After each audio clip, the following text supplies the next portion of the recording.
Welcome back, or welcome if you're new. Did you know 97% of our viewers aren't subscribed? By subscribing, you'll be the first to see every new story we release. No more searching. Plus, it really supports the channel and allows us to keep creating the content you enjoy. If you value these stories, take a moment and subscribe below. Thanks. Okay, now to today's story.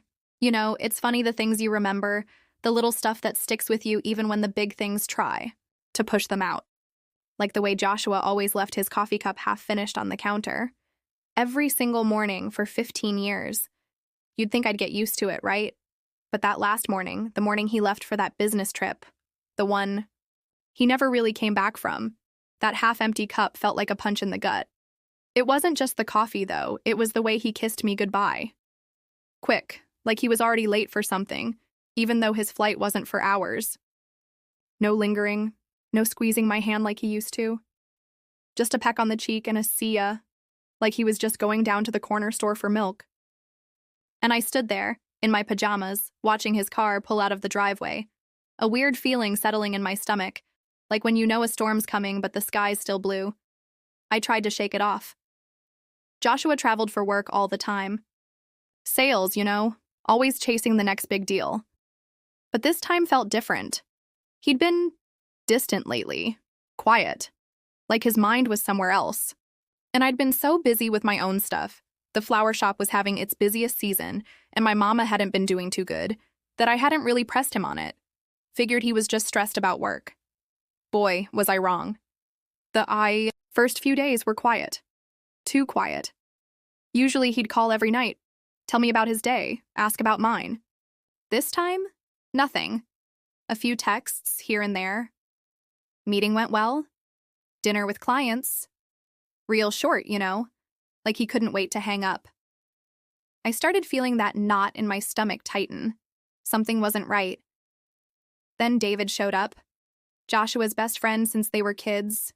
He just appeared at my door one evening, holding a casserole dish that looked suspiciously like something his wife Carol would make. "Hey, Amanda," he said, giving me a hug that lasted a little too long. "Just wanted to check in," Joshua asked me, "to make sure you were okay while he's gone." Now, David and I had always been friendly. He was like family, always around for birthdays and holidays. But this felt different, too. He stayed for a while, we ate the casserole, and he just talked. About everything and nothing. About how the garden was doing. About some silly thing that happened at work. He even made me laugh a couple of times, which I hadn't done much of lately. He started coming by more often after that. Just to check in, he'd say. Sometimes he'd bring over a movie. Other times we'd just sit on the porch and talk. He even helped me out at the shop a few times when I was short-staffed. It was nice, comforting even. Like having a friend around when you felt like your whole world was about to tilt on its axis. We started watching old movies together. You know, the kind Joshua never had the patience for. Cary Grant, Audrey Hepburn. David loved them. And I found myself looking forward to those evenings. It was like escaping into another world for a couple of hours. A world where things were simpler, where love was just love, not complicated by secrets and distance. One night, we were watching Roman. Holiday? The part where they're throwing that dance party on the boat? I don't know what it was, maybe the wine, maybe just the way David was looking at me, but something shifted. We were sitting close on the couch, our shoulders touching, and I felt this spark. A feeling I hadn't felt in a long, long time. Not with Joshua anyway. It scared me, to be honest. David was Joshua's best friend. This wasn't supposed to happen, but it did. And the more time we spent together, the harder it was to ignore. It was like this little seed had been planted, and no matter how hard I tried to pull it out, it just kept growing. I remember one afternoon, it was raining real bad, the kind of rain that makes everything feel cozy inside. David was over, helping me fix a leaky faucet. He was all wet and his hair was sticking to his forehead, and he looked up at me and smiled. Just a simple smile, but it did something to me. My heart skipped a beat, and I knew right then and there that things were never going to be the same. It was confusing. I felt guilty, of course. Joshua was my husband. But he was also gone. Not just physically, but emotionally. He'd been pulling away for so long, and I hadn't even realized how lonely I'd become until David started showing me what it felt like to be seen, to be heard, to be cared for. It's funny, isn't it? How life throws you these curveballs when you least expect it. How the people you think you know the best can surprise you the most. And how sometimes the unexpected changes can lead you down paths you never thought you'd take. This was just the beginning, though. The start of a whole mess of feelings and decisions that would change everything. And looking back, I can see now that that half-empty coffee cup on the counter was just the first little sign of the storm that was brewing. After that rainy afternoon, things between David and me, well, they got complicated. We didn't say anything, not really. But there was this unspoken thing hanging in the air, this tension that you could practically cut with a butter knife. He kept coming over, still saying it was to check on me for Joshua, but the way he looked at me sometimes, it wasn't just friendly anymore. And I knew my own feelings were changing too. We kept watching movies. It became our thing. Every Tuesday, and Friday night he'd show up with a pizza and a DVD. Sometimes it was an old classic, sometimes something new. It didn't really matter what we watched, though. It was more about just being together. I found myself paying more attention to him than the screen. The way he'd laugh at a silly joke, the way his brow would furrow when he was concentrating, the little lines around his eyes when he smiled. I started noticing all these little things about him that I'd never really paid attention to before, even though he'd been around for years. Our conversations got deeper, too. We started talking about more than just the weather or the garden. He told me about his job at the auto repair shop, the struggles he and Carol were having with their teenage son, Mark. I told him about my mama's health, the ups and downs of running my own business, how much I miss Joshua, or at least the idea of Joshua. One evening, we were talking about our favorite childhood memories. He told me about this time he and Joshua got lost in the woods when they were kids and how scared they were until they finally found their way back. I told him about my grandpa teaching me how to plant my first rose bush. It felt intimate, you know? Sharing these little pieces of our past with each other. Then there were the moments when our hands would brush while reaching for the remote, or when our eyes would meet and linger a little too long. Those moments were electric. They made my heart race and my cheeks flush, and they also filled me with this awful guilt. How could I be feeling this way about my husband's best friend? What kind of person did that make me? I tried to push those feelings down, to ignore them. I'd tell myself it was just loneliness, that I was vulnerable because Joshua was gone. But deep down, I knew it was more than that. There was a connection with David that I hadn't felt with Joshua in years. A real connection, where I felt seen and understood. One night, after watching some old black and white movie, we were sitting on the porch swing, just talking. The crickets were chirping and there was this soft breeze blowing. It was peaceful. David was telling me about some funny customer he had at the shop that day, and I was laughing. And then he just stopped talking and looked at me. His eyes were so soft, so full of something I couldn't quite name. He reached out and gently took my hand. His hand was calloused and a little greasy from work, but it felt warm and strong in mine. We just sat there for a while, holding hands, not saying anything. The silence wasn't awkward, though. It felt comfortable. Like we didn't need words to understand each other. Then he squeezed my hand a little, and I looked up at him. He leaned in slowly, and I knew he was going to kiss me. My mind was screaming, telling me to pull away, that this was wrong, but my heart was saying something completely different. And then he kissed me. It was a soft kiss at first. Tentative. Like he wasn't sure if it was okay. But then it deepened, and all those feelings I'd been trying to ignore just came flooding to the surface. It felt right, in a way that both terrified and excited me. We didn't go any further that night. We just held each other for a long time on that porch swing. But that kiss changed everything. It was like we'd crossed some invisible line and there was no going back. The next few weeks were a blur. We started spending even more time together. We'd go for walks in the park, have lunch at little cafes, just doing normal, everyday things. But with each other. And every moment felt charged with this unspoken energy. We'd steal glances, touch hands whenever we could, and those stolen moments felt more intimate than anything I'd shared with Joshua in years. I knew it was wrong. I knew I was betraying Joshua, even though he was the one who had left. But I couldn't help it. Being with David felt good. It felt like coming up for air after being underwater for too long. He made me feel alive again. He made me laugh. He made me feel wanted. The guilt was always there, though, lurking in the back of my mind, a constant reminder of what I was doing. I'd have these moments of panic, thinking about what Joshua would say if he found out. What Carol would say, what everyone would say. But then David would look at me with those soft eyes of his, and the guilt would fade, replaced by this overwhelming feeling of connection. I started avoiding Joshua's calls. He'd call every few days now, his voice sounding distant and preoccupied. I'd make up excuses saying I was busy at the shop or that I wasn't feeling well. The truth was I didn't want to talk to him. I didn't want to pretend that everything was okay when it wasn't. Things were moving fast with David, maybe too fast, but it felt like we couldn't help ourselves. It was like we were drawn to each other by some invisible force. And I knew, deep down, that I was heading down a path that would change my life forever. I just didn't know yet how much it was going to hurt, or how much it was going to heal. The more time I spent with David, the more I realized how unhappy I'd been with Joshua for a long time. It wasn't just the lack of attention lately. Looking back, I could see that we'd been drifting apart for years, like two boats slowly floating away from each other in the fog. We still lived in the same house, slept in the same bed, but we weren't really together anymore. We'd become more like roommates than husband and wife.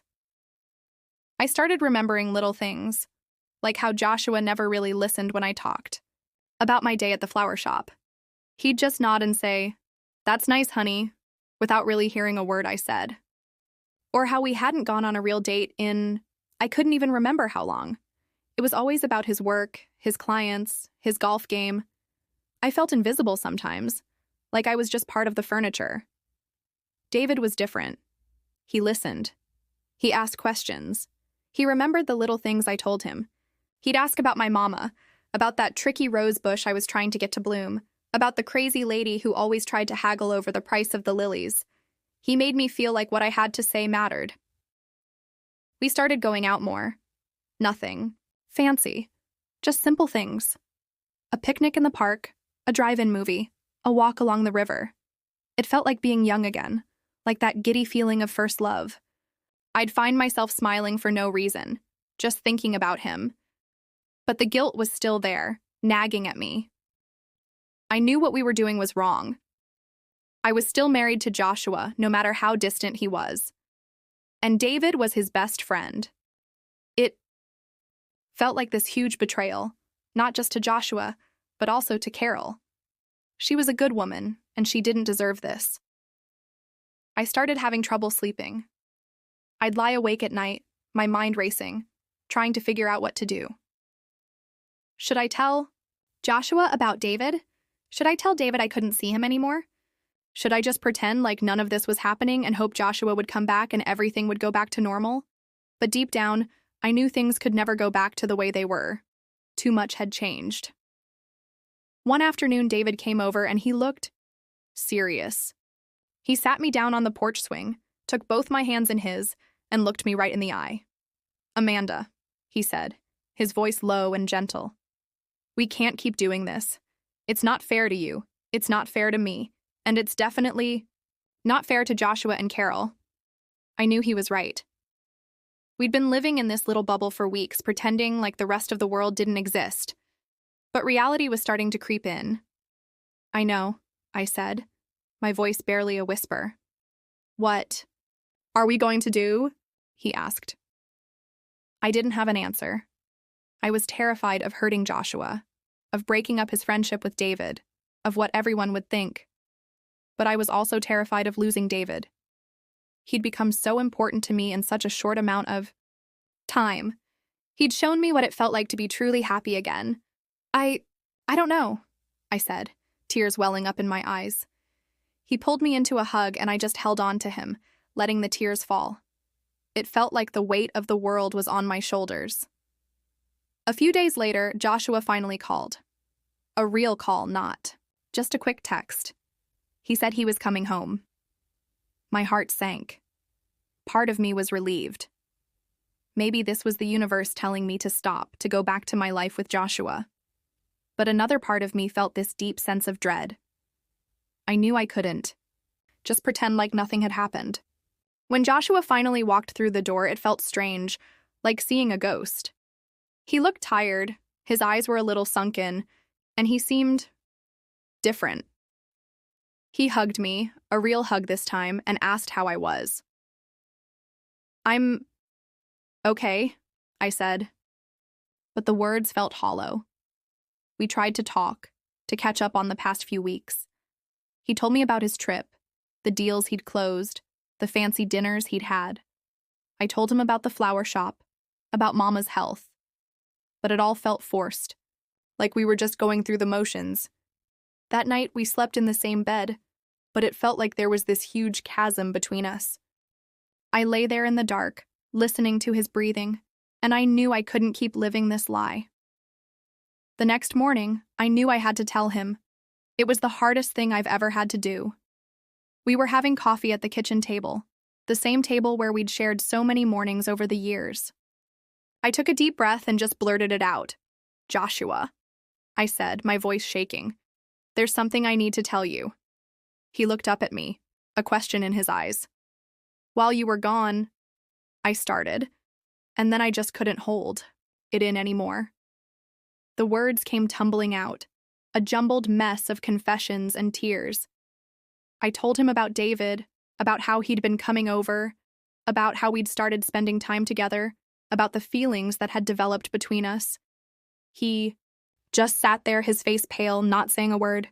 When I finally finished, the silence in the kitchen was deafening. Then, he finally spoke. His voice was quiet, almost a whisper. "David?" he said. "My best friend?" I nodded, tears streaming down my face.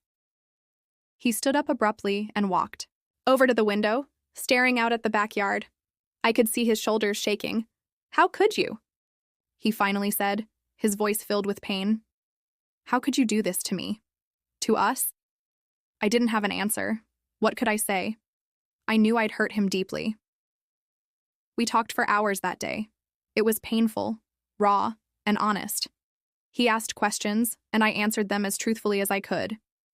I told him how I'd been feeling neglected and alone, how David had been there for me when he wasn't. I didn't try to make excuses for what I'd done, but I wanted him to understand. By the end of the day, we were both exhausted. The air in the house felt heavy with unspoken words and broken promises. Joshua didn't yell, didn't scream. He was just sad, deeply, profoundly sad. That night, he slept on the couch. It felt like the end of an era, the end of our life together, as we knew it. And even though it was painful, a part of me felt a sense of relief. The truth was out in the open. Now we could finally start to figure out what came next, even if I didn't know what that was going to be. It felt like everything was broken, and I wasn't sure if it could ever be fixed. But I knew I couldn't go back to pretending. Not anymore. The days that followed were a blur of tears, awkward silences, and the constant feeling of walking on eggshells. Joshua and I were still living in the same house, but we were like strangers. We barely spoke, and when we did, it was usually about practical things. Who was going to take the dog out? Who needed to do the laundry?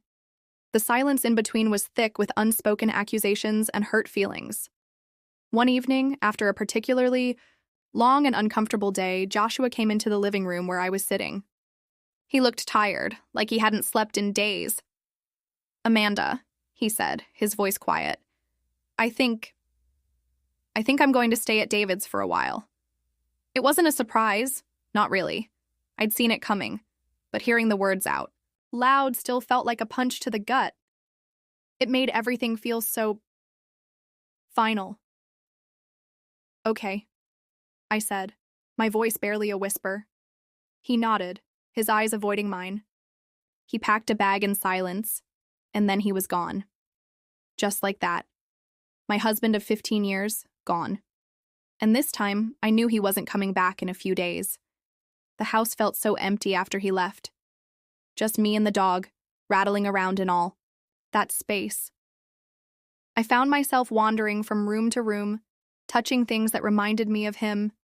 His favorite armchair, the books on his nightstand, the half-finished bottle of cologne in the bathroom. Each object was a little stab of pain. I didn't hear from Joshua for a few days. Then I got a text. Just one word. Divorce. It was cold, impersonal. But I knew it was coming. There was no going back now. Our marriage was over. I called David. I needed to talk to someone. Anyone. He came over right away. He just held me while I cried, not saying a word. His presence was a comfort, a lifeline in the middle of this storm. Over the next few weeks, David was my rock. He helped me. With the paperwork, he listened to me vent. He made sure I ate. He was there for me in a way that Joshua hadn't been in years.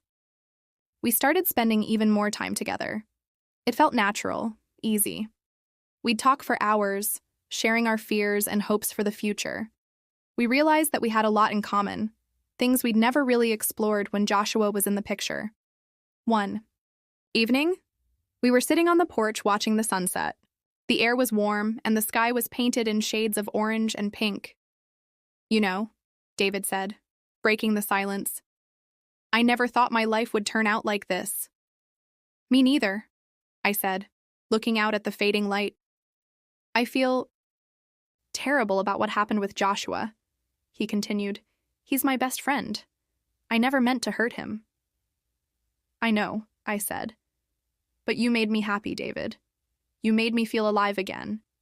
And I hadn't felt that way in a long time. He reached for my hand and squeezed it gently. You make me happy too, Amanda. We sat there in silence for a while, just holding hands, watching the last rays of sun disappear below the horizon. Things weren't perfect, of course. There was still the pain of the past, the guilt, the uncertainty about the future. And there was the awkwardness with Carol. She was understandably hurt and angry. Our friendship, which had been so easy for so long, was now strained. I tried to talk to her, to explain, but she wasn't ready to hear it. Maybe she never would be. But despite all the difficulties, there was also this undeniable feeling of hope, a new beginning, a chance to build a different kind of life, a life where I felt seen and loved. David and I started doing more things together, as a couple. We went out to dinner, we went dancing, we even took a weekend trip to the coast.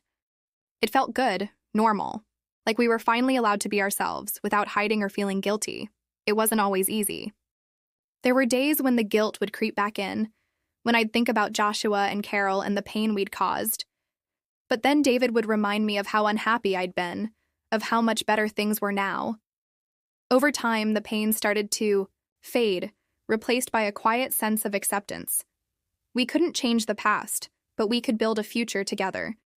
We learned to talk openly and honestly about our feelings, even the difficult ones. We learned to forgive ourselves and each other. Life with David wasn't what I had imagined for myself. It was unexpected, complicated, and sometimes painful. But it was also real. It was filled with laughter, with shared moments, with a deep and abiding love. And in the end, that's what mattered most. We started making plans. We talked about moving in together, maybe even getting married someday. It felt a little scary, but also exciting, like we were finally building something solid, something that could last. Looking back, I can see that Joshua leaving, as painful as it was the catalyst for all of this. It forced me to reevaluate my life, to face the truth about my marriage, and to open myself up to the possibility of something new. It wasn't the way I would have chosen for things to happen, but sometimes the most unexpected changes can lead you to the most unexpected happiness. And that's what happened to me. I found love again, in the most unlikely of places. And I learned that sometimes You have to let go of the old to make room for the new, even if it means breaking a few hearts along the way.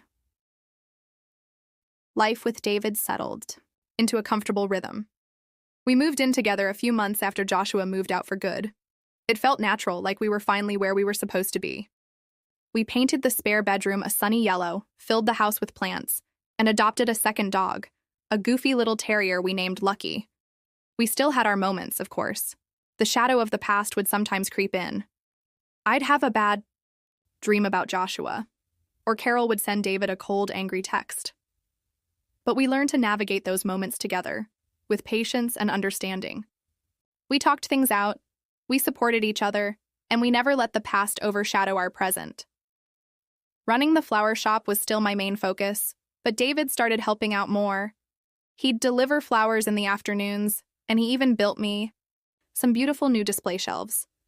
It was nice having him there, a partner in more ways than one. We started building our own traditions. Saturday morning trips to the farmer's market, Sunday afternoon hikes in the woods, Friday night dinners at our favorite little Italian place. These simple moments, shared together, became the fabric of our new life. One day, David surprised me with a trip to the beach. It was a place we'd talked about going but never quite got around to. We spent the weekend walking along the shore, collecting seashells, and just enjoying each other's company. It was peaceful and romantic, and it felt like we were the only two people in the world. That evening, as the sun was setting over the ocean, David got down on one knee and asked me to marry him. I didn't even hesitate. "Yes," I said, tears streaming down my face. "Yes, 1,000 times yes." We got married the following spring in a small, intimate ceremony in our backyard. It was just us, our families, and a few close friends. It wasn't the big fancy wedding I'd always imagined, but it was perfect. It was us. Life wasn't perfect, even after we got married. There were still challenges, still moments of sadness and uncertainty. But we faced them together, as a team. We learned that love isn't always easy, but it's always worth fighting for. I never completely forgot about Joshua or Carol. There was always a part of me that felt a pang of guilt or sadness when I thought about them. But over time, those feelings softened. I hoped that they had both found their own happiness, their own new beginnings. David and I built a good life together. We had our ups and downs, our disagreements, and our moments of pure joy. We supported each other's dreams, we celebrated each other's successes, and we comforted each other during the hard times.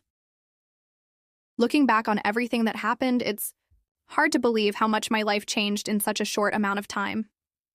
One minute, I was a wife in a comfortable but unfulfilling marriage. The next, my world had been turned upside down, and I was navigating a complicated affair and the end of my marriage. But through all the pain and uncertainty, I found something unexpected. True happiness. I found it in the arms of a man I'd known for years but never really seen until everything else fell apart. I learned that sometimes the greatest love stories are the ones you never see coming. And you know what? Even with all the heartache and the messiness, I wouldn't trade it for anything. Because in the end, I found my way to a love that felt real, a love that made me feel alive, a love that finally felt like home. And that, I realized, was worth all the bumps in the road. Life sure throws you some curveballs, doesn't it? But sometimes those curveballs land you right where you're meant to be. It just takes a little time and maybe a few unexpected turns to figure that out.